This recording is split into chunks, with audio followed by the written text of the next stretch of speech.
চিয়াল পথাৰ আমগুৰি চাৰ্কুলৰ মানে অধীনত মৰাবজাৰ খণ্ডত পৰে।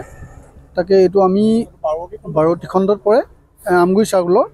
তাকে আমি এইটো আজিলৈকে মানে এনেকুৱা অৱস্থা হোৱা নাই। এইটো আমি ইমান পইচা খৰচা কৰি খেতি কৰাৰ পৰা ৰোৱাৰ পৰা কঠীয়া পেলোৱাৰ পৰা আজি ইমান পইচা খৰচা কৰি আজি কিন্তু আমি কাচি লগাব নোৱাৰোঁ তাত। কি কাৰণে মানে আমাৰ পানীয়ে এতিয়া গোটেই ধানখিনি ইমানেই ভাল হৈছিলে, ভাল হোৱাৰ পাছত ধানখিনি যেতিয়া পুৰঠ হৈ গ'ল চব পানীত পৰি গ'ল। পানীটো মানে এতিয়া ব্লক হৈ আছে। পানীটো 4 লেনে মাতি পেলাই আমাৰ আগৰ পুৰণা যিটো লুৰে পানী গৈ আছিলে সেই লুৰটো বন্ধ কৰি দিলে। সেই লুৰটো এতিয়া মানে বন্ধ কৰি দিলে আমাৰ এইপিনে পানী ওলাই যাব পৰা ব্যৱস্থাটো একেবাৰে নাই।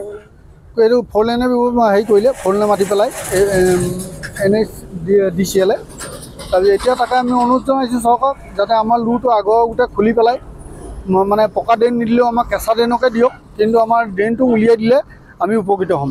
এতিয়া আপোনালোকক ক'বলৈ বিচাৰিছোঁ যে আমাৰ আগতে যেতিয়া আমাৰ 4 লেন মানে 4 লেন ৰাস্তাটো নহৈছিলে তেতিয়া আপোনাৰ আমাৰ এইটো ৰাস্তাৰ কাষে কাষে এটা নলা আছিলে। সেই নলাটোত আপোনাৰ পানী ধুনীয়া ধৰণে গৈ আছিলে আৰু কৃষক ৰাইজে সম্পূৰ্ণ ধুনীয়াভাৱে খেতি কৰিব পাৰিছিলে, ধান পাইছিলে। আৰু এতিয়া বৰ্তমান কি হৈছে, আমাৰ NHDCL যিখিনি কাম তেওঁলোকে কৰিলে, কৰাৰ ফলত আমাৰ যিখিনি ড্ৰেইনটো বন্ধ হৈ গ'ল। সেই ড্ৰেইনটো বন্ধ হৈ যোৱাৰ ফলত এতিয়া আমাৰ পানীৰ যিটো নিষ্কাশন হ'ব লাগিছিলে, আপোনাৰ লুৰটো বন্ধ হৈ যোৱাৰ ফলত এতিয়া আমাৰ এই ধানৰ খেতিখিনি কি হৈছে, পানীত পৰি গৈছে। আৰু পানীত পৰি যোৱাৰ মাত্ৰ সেইখিনি ধান আৰু আপোনাৰ খাব উপযোগী নহয় বা বেচিব উপযোগী নহয়, তাতে লোকচান হৈ জাহ গৈছে।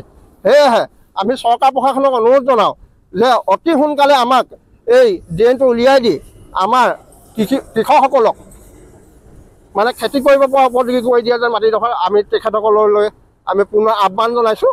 আৰু অতি সোনকালে তেখেতসকলে আমাৰ এই ড্ৰেইনটো মুক্ত কৰি দি আমাৰ কৃষকসকলক উপকৃত কৰিব বুলি মই অনুৰোধ জনাইছোঁ।